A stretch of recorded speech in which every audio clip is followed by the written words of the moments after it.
Today, we are going to give you all a lesson on trophic levels and how energy is transferred between organisms. My name is Ashley. And my name is Louise. First, let's start with what energy is. Energy is something that all living organisms need to survive. Energy can either be created or destroyed. Now let us tell you about how energy is transferred. All energy comes from the sun. Primary producers take the sunlight and turn it into chemical energy. This process is known as photosynthesis.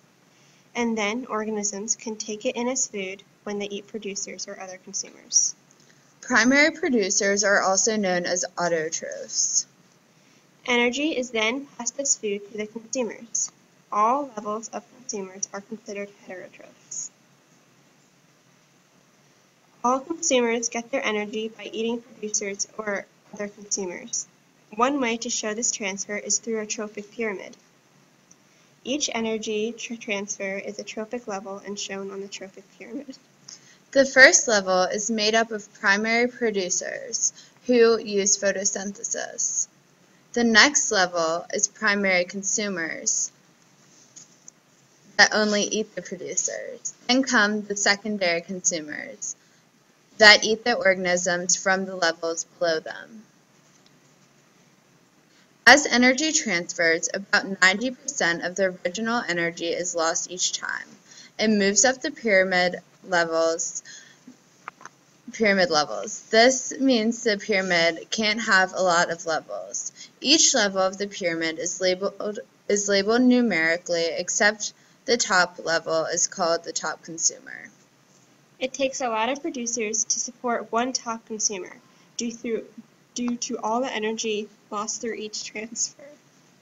Every ecosystem has many consumers and producers, and each one is dependent on some form of energy to function as a living organism. In a marine trophic pyramid, it ordinarily starts with phytoplankton as the primary producers, and from there, the levels of consumers begin to build. There are an average of 5 levels in the pyramid, and a marine ecosystem can support more energy transfers than a land ecosystem.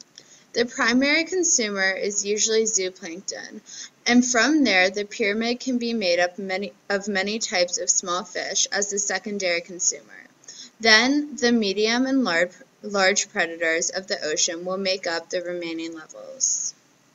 Now that we have given you an idea of what trophic levels are and how energy transfers through each level, we are going to show you a quick example of how a trophic pyramid works for a marine ecosystem.